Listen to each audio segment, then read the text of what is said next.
Ladies and gentlemen, this is an article that came out on Fox, Denver 31. The opioid plagues, forgotten victims, pets. And you know what? That's really true. You know, I have done videos on the children that are now orphans because their parents either died or they're in jail because of drug addiction and crimes that they have committed, and the child don't have any relatives that are stepping forward to take them in. So many of them are ending up in the system permanently.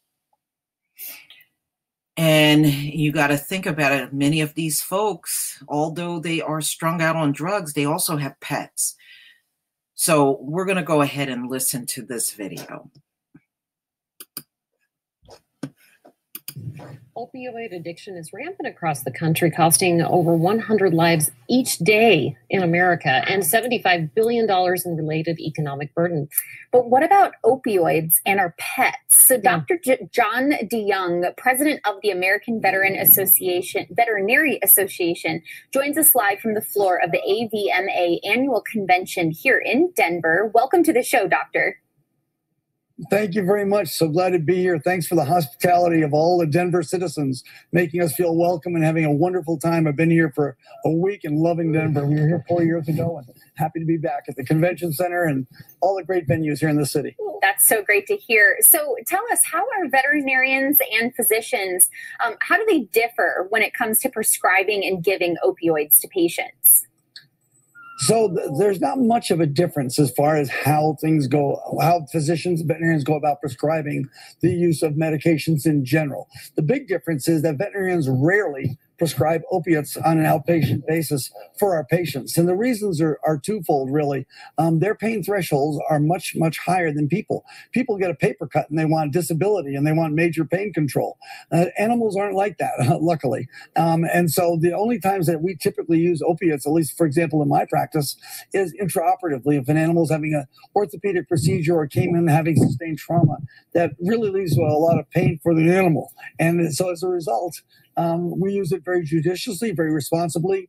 The DEA requirements as far as licensure, reporting, record keeping, and the maintenance of those records, as well as maintaining the drugs under lock and key in your facilities, are very, very important and part of what we do. We pride ourselves as veterinarians on being ethical and responsible in what we do. And physicians, I think, you know, they can prescribe more readily, and but veterinarians, we don't typically use a lot of opiates. Plus, there's a bit of an opiate shortage right now, which means that not only have we been aware and apprised of the potential risk, the AVMA has apprised our 91,000 plus members for a long time about the potential risk for abuse. And so we really minimized the use of opiates in animals altogether. All right, we're running out of time, so I'm going to kind of fast forward to a question that I have.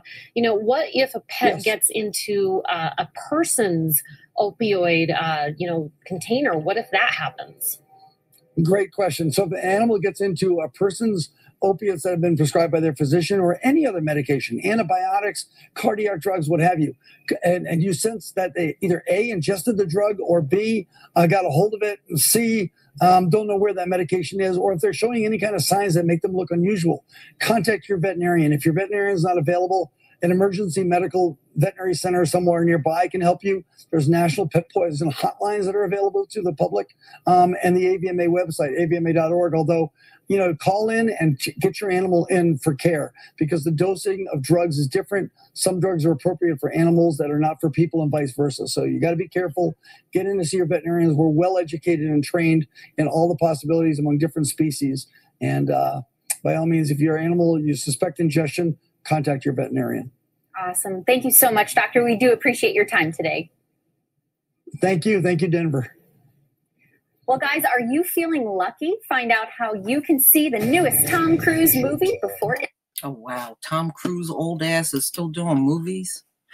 Anyway, you know, those of you that have been following me for quite some time, I have done videos in the past about pets where many of these drug addicts, what they will do is they purposely injure their pets.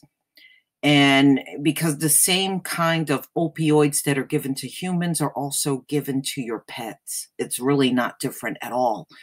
So whenever they got in a desperate situation where they couldn't get opioids from their doctors, they would do some crazy mess to their pet, take their pet to a veterinarian and get opioids. And some of them were taking their pet, their injured pet, to multiple veterinarians just to get the opioids. I mean, this is the level these people will go through.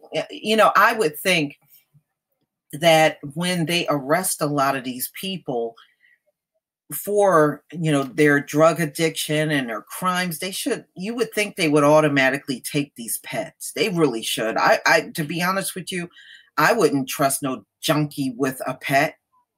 I mean, look, you can't even trust them with children. Their children are flooding the system now.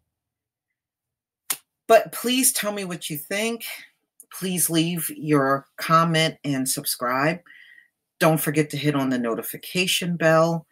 And I will see you on the next video. Peace, family.